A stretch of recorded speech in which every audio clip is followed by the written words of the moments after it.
I think you were getting at something I wanted to ask, which was, I think a lot of people don't.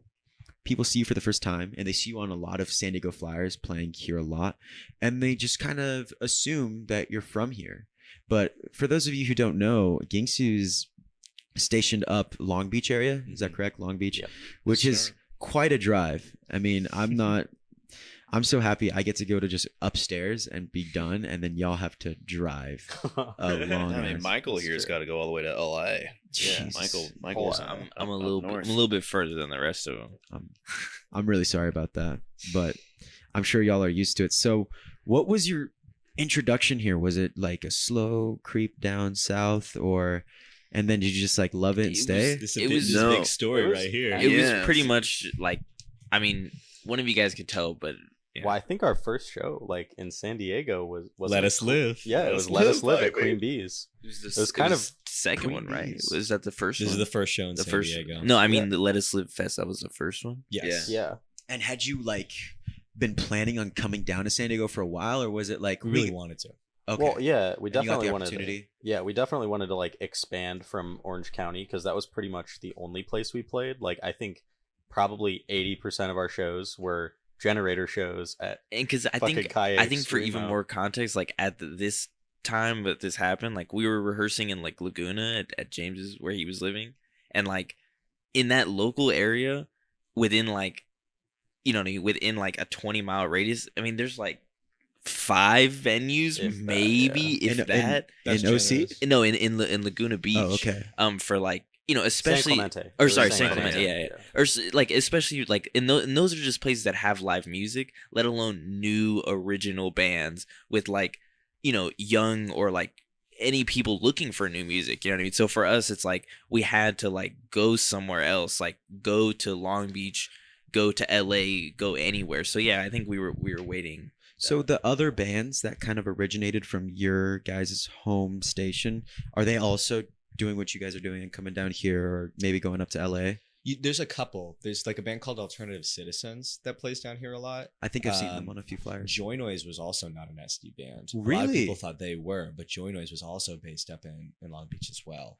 Oh. They were, or I think or Northern OC. So they were like a Northern OC band.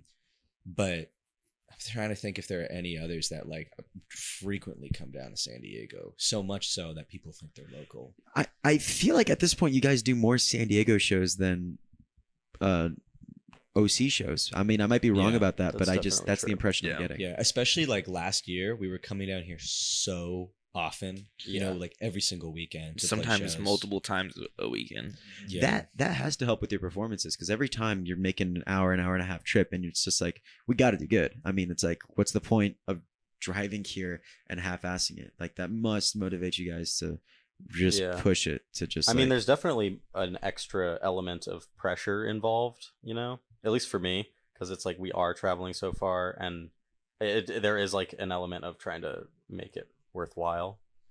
I think an important thing to remember too is, like, again, we didn't come out of high school or, you know, come out of a music program or something, or have a ton of family and friends in the area who were just ready and willing to come out to all of our initial shows. Like, sure, Michael's family was amazing. They would come to almost all of our first shows, and I would get some of my buddies out, and you know, we definitely all have our small little group of day ones, but we weren't like a band that suddenly had access to 200 people who were our age, maybe of similar interests in high school or whatnot, and we're able to get those bands out to the shows. So that means not only didn't we have like these people coming out to all of our shows, we were always feeling like outliers, but we didn't even really know where to start, like to get our foot in the door with promoters other than reaching out through social media. And that's how we kind of got into San Diego. Is we played this one show with our homies in Virum. We really liked them, and we saw they were doing this competition down in San Diego. It's like a voting competition on Instagram, and we somehow, I don't know how we did. I don't fucking know how. We had like 400 followers or something. We somehow weaponized.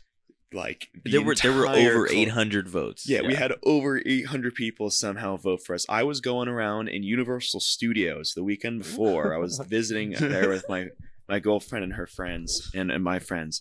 And I was telling people in ride lines, like, hey, you got Instagram? Come vote for my fucking band, man. And we somehow like got in there and clinched a spot. I guess we had so many people vote for us that even though we didn't win the slot, they were like, okay, we're going to get you on the show anyways. Yeah, we were. I respect the They hustle. slotted us in anyway. It was pretty we sick. were like less than 8 votes. We Apart from the yeah, other we band that lost had like to, 4 times as many followers, and it was I don't know if they're still around anymore, Mhm. but like they were at the time they were a big band. You Mhm. know, like they were certainly one of the most prominent San Diego bands. Yeah, and we had definitely. never even played San Diego before, and I think that's one of the things that's so like to us like defining of like our our overarching band character is that we are really serious and we will make you aware that we exist. Right. Yeah. You know, we're not out here to kind of just sit back and say like, you know, like our time will come. Let's not play a show for 5 months, or let's, you know, like we're very persistent in that way. We're too. we're not just waiting for like promoters to offer us shows. It's We're like making ourselves. yeah, Well, it's like dogs, baby. you know, it's like we'll take. Of course, like we Dog. like those offers, but like if we're sitting on no shows for the next couple weeks, like we're not just gonna be like right. not doing anything, crying over spilled milk, you know. right? With all due respect, there's a lot of bands that will kind of just sit around, and it's just because they realize it's just to them. It's like we're just doing It's this a for hobby. fun. Yeah. We don't want to definitely. stress over Right. this. There's nothing wrong with that either. Yeah, Exactly. Of course. Yeah. You know, We just have a different like we're really trying to what is like the dream is to play music for a living, you know. And I Right. don't think that we have ridiculously grandiose dreams. Like obviously the music industry has changed a lot, and sort of a lot of local bands that we play with now, I was just talking to these guys about this the other day, like I think a lot of times our version of or our understanding of like, you know, a lot of these bands' history is skewed. Like talking about like, okay, like the metal scene in the 80s, like the early thrash metal scene or the punk scene or whatever it is, Mhm. when music came out through very different mediums and people became aware through word of mouth or whatever, right? And these bands were kind of like, you know, they're continually legitimized through history. Mhm. We kind of tend to view ourselves apart from all those things when in reality that's the same stuff that's happening today. Like these were all local bands, and a lot of these bands didn't even, you know, tour outside of like the West Coast or whatever it was. That's what a lot of these local bands do right now. And so I think that, you know, we're recognizing things like that. It's not crazy to assume that like to have this kind of affirmative, like, yes, we can do this.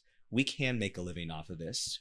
Our music is attainable enough that we could probably find an audience base that's consistent, you know? And so we're not coming from this angle that is like delusional of like we think that we will be like the biggest band that has ever existed, you know, like Yeah. not those kinds of like wild dreams that kind of people that make you take someone honestly less seriously. But, you know,